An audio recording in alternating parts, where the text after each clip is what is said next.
नौशेरो फिरोज़ में भी सॼी सिंध जियां सिंधी सकाफ़त जो ॾिहाड़ो जोश ऐं जज़्बे सां मल्हायो वियो। मुख़्तलिफ़ सियासी समाजी ऐं क़ौम परस्त तंज़ीमुनि तरफ़ां रैलियूं कढियूं वयूं। मुख्य प्रोग्राम मिरान पार्क वटि रखियो वियो, जिते आयल शहरनि जो चवणु हुयो त अॼु जो ॾींहुं 3 डिसंबर सकाफ़ती ॾिहाड़ो ईद जियां मल्हाईंदा आहियूं। उन हवाले सां वधीक ॾिसूं था नौशेरो फिरोज़ मां CN न्यूज़ जे रिपोर्टर नसरुल्ला मरी जी हिन रिपोर्ट में।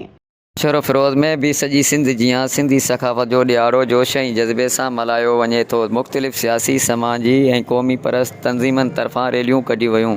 मुख्य प्रोग्राम मिरान पार्क वटि रखी वई, जिते आयल शहरनि जो चवणो हो त अॼु असां सिंध वासियुनि जी वॾे में वॾी ईद आहे, छो त सकाफ़त ॾियणो आहे। सकाफ़त असांजी 5000 साल पुराणी आहे। इनखे असां हर साल वरी धामधूम सां, हिन साल त अॻिए सालनि खां वधी आहे। हर गली, हर वाण, हर बस्ती, शहर नंढे वॾे, कराची, हैदराबाद, नौशेरो, मोरो, सभु शहर में गीतनि ते ख़ुशियूं कराइण माण्हू झूमर विया आहिनि।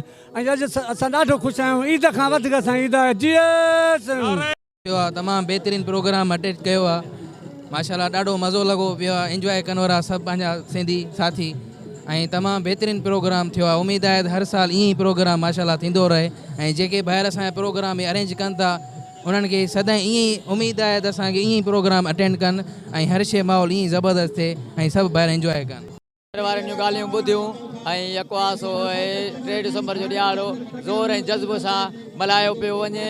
कैमरामैन सां गॾु आउं आहियां नसरुल्ला मरी, करंट न्यूज़।